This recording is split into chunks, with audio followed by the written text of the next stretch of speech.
Hello my dear students, my name is Dr. Deepti and I am here with a new topic programmed learning और programmed instruction। जो आज मैं topic आपके सामने discuss करने वाली हूँ उसका नाम है प्रोग्राम्ड लर्निंग या प्रोग्राम्ड इंस्ट्रक्शन, जो कि आपका बहुत इंपॉर्टेंट टॉपिक है psychology subject as well as in education subject. जो भी बच्चे हमारी नेट की प्रिपरेशन कर रहे हैं, सिविल सर्विसेज की प्रिपरेशन कर रहे हैं, तो ये आपका इन दोनों विषय में बहुत ही महत्वपूर्ण टॉपिक है। देखिए, जो आपका प्रोग्राम्ड लर्निंग है इसका एक्चुअली बहुत ही लॉन्ग पास्ट है, लेकिन एक बहुत शॉर्ट हिस्ट्री है।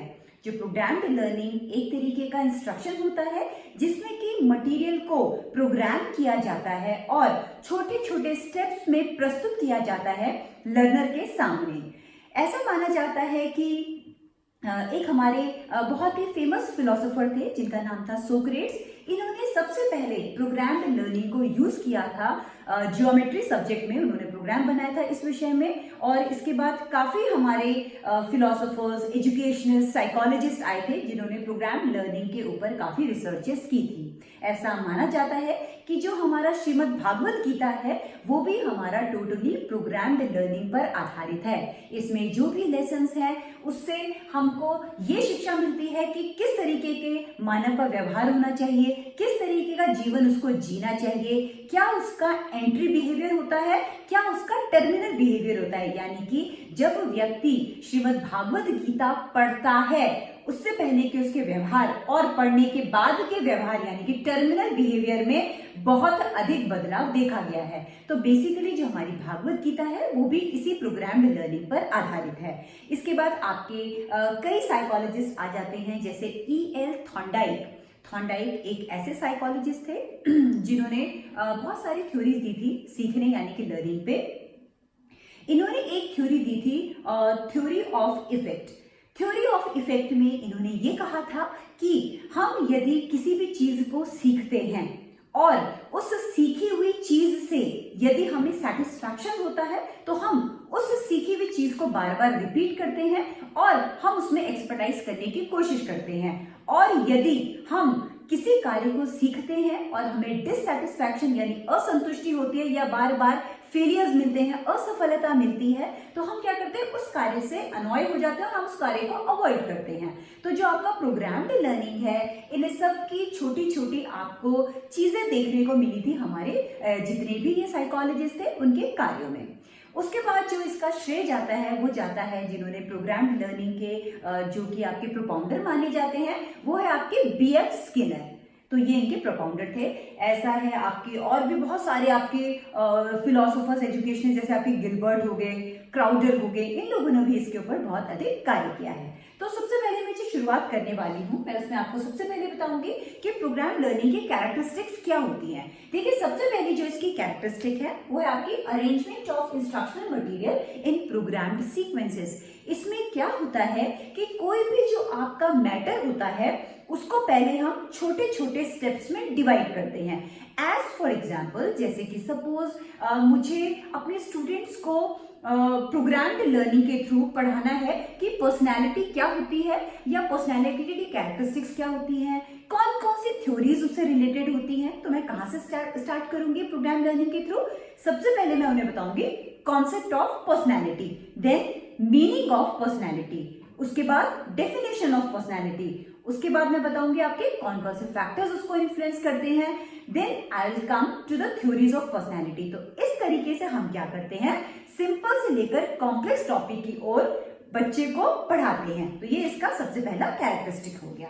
दूसरा जो आपका कैरेक्टरिस्टिक है वो है आपका इंडिविजुअलाइज्ड इंस्ट्रक्शन। देखिए, जो आपका प्रोग्राम्ड इंस्ट्रक्शन होता है इसमें जो आपका मैटर होता है उसको हम इंडिविजुअली प्रेजेंट करते हैं हर एक बच्चे को, यानी कि जो बच्चा होता है वो अपने तरीके से सीखता है, तो it is also known as individualized instruction. इसके बाद जो इसकी नेक्स्ट कैरेक्टरिस्टिक है वो आपकी लॉजिकल सीक्वेंस ऑफ मटेरियल। इसमें जैसे कि मैंने आपको बताया, यदि मुझे बच्चे को पर्सनैलिटी पढ़ाना है या कोई और भी टॉपिक पढ़ाना है तो हम क्या करते हैं, इसमें सीक्वेंस वाइज हम मैटर को रखते हैं। और इस सीक्वेंस ऑफ जब हम मटेरियल रखते हैं इसको हम फ्रेम्स कहते हैं। जैसे मैंने पहले लिखा कॉन्सेप्ट ऑफ पर्सनैलिटी, ये मेरा पहला फ्रेम हो गया। मीनिंग ऑफ पर्सनैलिटी ये मेरा दूसरा फ्रेम हो गया, डेफिनेशन ऑफ पर्सनैलिटी ये मेरा तीसरा फ्रेम हो गया। तो जब हम कंटेंट को सीक्वेंशियल मैनर में रखते हैं तो हर उस सीक्वेंशियल मैनर को यानी कंटेंट को हम फ्रेम कहते हैं। उसके बाद आ जाता है आपका नेक्स्ट है emphasis on initial and terminal behaviour. देखिए इनिशियल बिहेवियर उसको कहा जाता है लर्निंग से पहले का बिहेवियर, और टर्मिनल बिहेवियर कहते हैं लर्निंग के बाद का बिहेवियर। यानी टर्मिनल आपका हो गया मॉडिफाइड बिहेवियर और आपका इनिशियल बिहेवियर हो गया जो आप पढ़ाने से पहले बच्चे का बिहेवियर देखते हैं। तो इसमें जो कार्य किया जाता है वो इन दोनों पर ही कार्य किया जाता है कि बच्चे का प्रीवियस लर्निंग क्या है, और बच्चे को जब हम मटेरियल प्रोवाइड करेंगे थ्रू प्रोग्राम्ड इंस्ट्रक्शन तो उसका बिहेवियर क्या होगा। तो इन दो बिहेवियर्स पे काम किया जाता है। उसके बाद आ जाता है आपका इमीडिएट फीडबैक, यानी कि इसमें बच्चे को इमीडिएट फीडबैक दिया जाता है।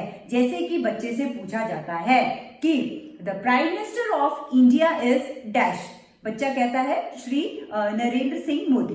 तो अब क्या है उनका ये उत्तर बिल्कुल सही है। उसके बाद उनसे नेक्स्ट पूछा जाएगा, नेक्स्ट फ्रेम उनको प्रेजेंट किया जाएगा।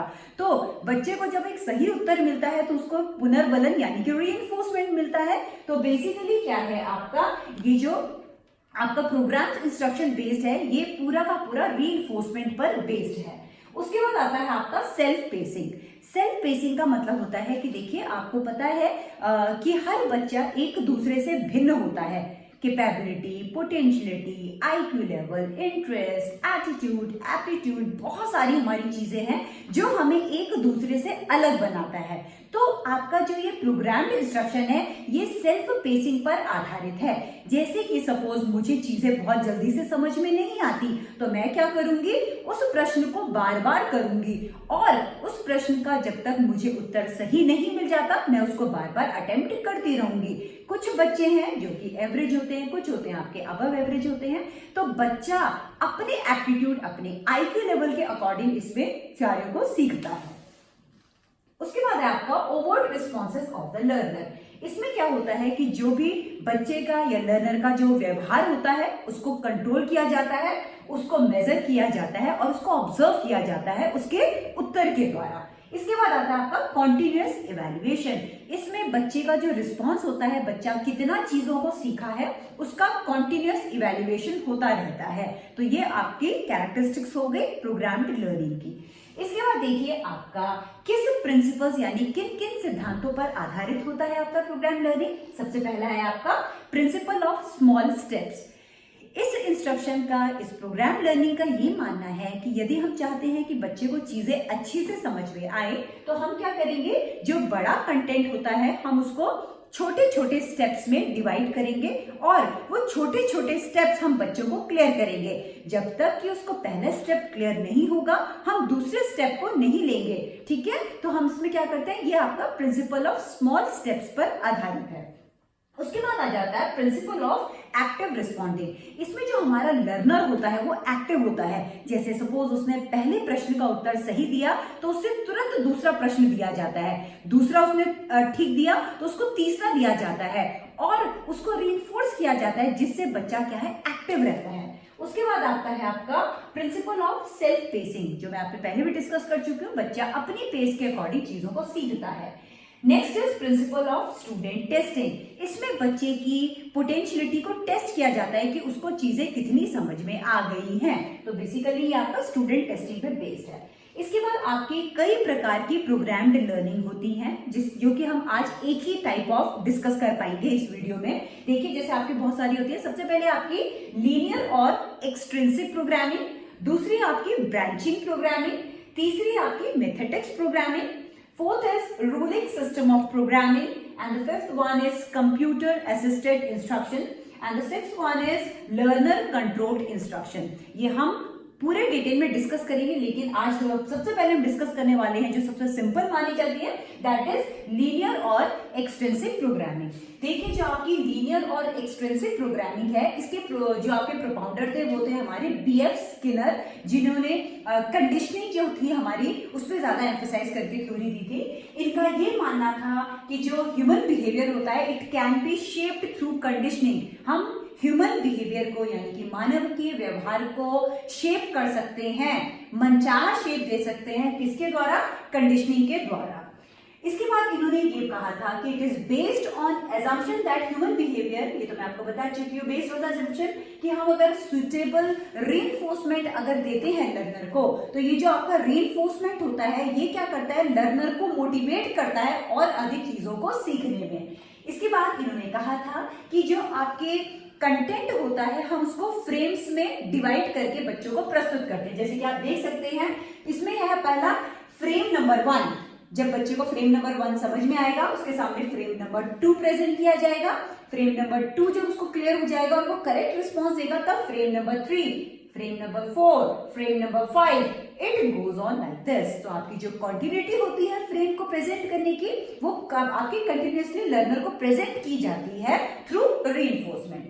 इसके बाद देखिए जो आपका फ्रेम्स होता है, जो पहला फ्रेम होता है ये आपका बेस्ड होता है एंट्री बिहेवियर में, यानी कि पहले हमें बच्चे की प्रीवियस लर्निंग देखनी पड़ती है, तो हम उसकी प्रीवियस लर्निंग के आधार पर पहला फ्रेम प्रेजेंट करते हैं और हम सारे के सारे फ्रेम्स इंटरकनेक्टेड प्रेजेंट करते चले जाते हैं और जो हम चाहते हैं टर्मिनल बिहेवियर यानी कि बच्चे के अंदर या लर्नर के अंदर वो व्यवहार परिवर्तन है वो हम इस तरीके से हम फ्रेम उसको फाइनली प्रेजेंट करते हैं। इसके बाद देखिए आपके जो कैरेक्टरिस्टिक्स हैं आपकी लीनियर प्रोग्रामिंग की मैं वो डिस्कस करूंगी। सबसे पहला आपका लीनियर अरेंजमेंट, ये क्या है आपका एक सिंगल ट्रैक प्रोग्राम है, यानी कि आपका ये एक यूनिट डायरेक्शनल में चलता है, एक ही डायरेक्शन में वो क्या करता है फ्लो करता है आपका जो मटेरियल होता है। सेकेंड है आपका स्मॉल स्टेप्स, में पहले भी डिस्कस कर चुकी हूँ, इसमें कंटेंट को छोटे छोटे स्टेप्स में डिवाइड करके बच्चे को प्रेजेंट किया जाता है। नेक्स्ट इज इमीडिएट फीडबैक, इसमें बच्चे जब कोई आंसर करता है तो उसको इमीडिएट फीडबैक दिया जाता है कि your response is correct, your response is incorrect. तो हम क्या कर रहे हैं बच्चे को इमीडिएट फीडबैक दे रहे हैं। जब आप बच्चे को इमीडिएट फीडबैक देते हैं तो बच्चा तुरंत क्या करता है करेक्ट रिस्पॉन्स जानने की कोशिश करता है और यदि उसने करेक्ट रिस्पॉन्स दे देता है then he goes to the next frame. Then comes controlled instruction. Controlled instruction का मतलब होता है कि जो आपके जितने भी लर्नर्स होते हैं उनको एक सेम ट्रेवल को सेम पाथ को ट्रेवल करना पड़ता है, चाहे वो लर्नर कोई भी लर्नर है तो वो क्या करेंगे उस मटेरियल को सेम आपका पाथ रहेगा। नेक्स्ट इज एक्टिव रिस्पॉन्डिंग, इसमें हमारा लर्नर क्या करता है एक्टिव रिस्पॉन्ड देता है। नेक्स्ट इज इमीडिएट रीइंफोर्समेंट, यानी कि उसको जो पुनर्बलन मिलता है वो इमीडिएट मिलता है। अगर उसने करेक्ट रिस्पॉन्स दिया तो उसको दिया जाएगा कि योर रिस्पॉन्स इज करेक्ट, तो बच्चा इससे क्या करता है मोटिवेटेड फील करता है और आगे बढ़ता है। उसके बाद आपका सेल्फ पेसिंग पहले डिस्कस कर चुके हैं। अब इसकी कोई आपकी बहुत सारी लिमिटेशंस है। आपकी जो लीनियर प्रोग्रामिंग है, जो आपकी फर्स्ट टाइप ऑफ प्रोग्रामिंग जो हमने डिस्कस की है, पहला जो इसका लिमिटेशन है वो है आपका लैक ऑफ मोटिवेशन। ये जो आपका लीनियर प्रोग्रामिंग माना जाता है ये मैकेनिकल माना जाता है, रेस्ट्रिक्टेड माना जाता है, बोरिंग माना जाता है, स्लो माना जाता है। देखिए इसमें एक्चुअली क्या होता है कि जो आपका प्रोग्राम होता है ना वो बिलो एवरेज बच्चे के लिए भी सेम है, एवरेज बच्चे के लिए भी सेम है, अबव एवरेज बच्चे के लिए भी सेम है। तो वो क्या होता है वो उन बच्चों के लिए बहुत बोरिंग हो जाता है जो आपके अबव एवरेज बच्चे होते हैं। तो क्योंकि ये सिंगल ट्रैक होने की वजह से बहुत बोरिंग और मैकेनिकल हो जाता है। सेकेंड आपका है confined to limited topics and subject. इस प्रोग्राम यानी कि लीनियर प्रोग्रामिंग के द्वारा हम कुछ ही टॉपिक्स या कुछ ही सब्जेक्ट्स को बच्चों को पढ़ा सकते हैं। जैसे हम न्यूमेरिकल एबिलिटी, आपके रीजनिंग वाले जो प्रश्न होते हैं हम इनके थ्रू नहीं पढ़ा सकते। Then no freedom of choice, इसमें चॉइस की कोई फ्रीडम नहीं है, आपको वही ट्रैक फॉलो करना पड़ता है।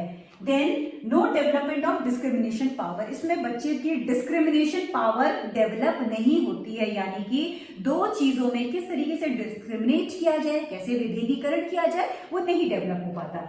नेक्स्ट इज एनकरेजिंग गेसिंग, इसमें बच्चा क्या है गेस वर्क करने में ज्यादा सक्षम हो जाता है। जैसे सपोज अगर हमने उसे ट्रू फॉल्स दिया है तो वो गेस कर सकता है, मे बी उसका रिस्पॉन्स करेक्ट हो सकता है, जबकि मे बी उसको इस चीज की जानकारी नहीं हो या वो चीजों को सीखा नहीं हो, तो ये गेस वर्क को ज्यादा एम्फसाइज करता है। Then no specified role of teacher, इसमें क्या होता है टीचर का रोल स्पेसिफाइड नहीं होता। तो आज मैंने आपके समक्ष प्रोग्राम लर्निंग डिस्कस किया है। यदि आप चाहते हैं कि इस तरीके की वीडियो लेकर मैं आपके समक्ष आती रहूं तो please share and subscribe my channel. Thank you so much.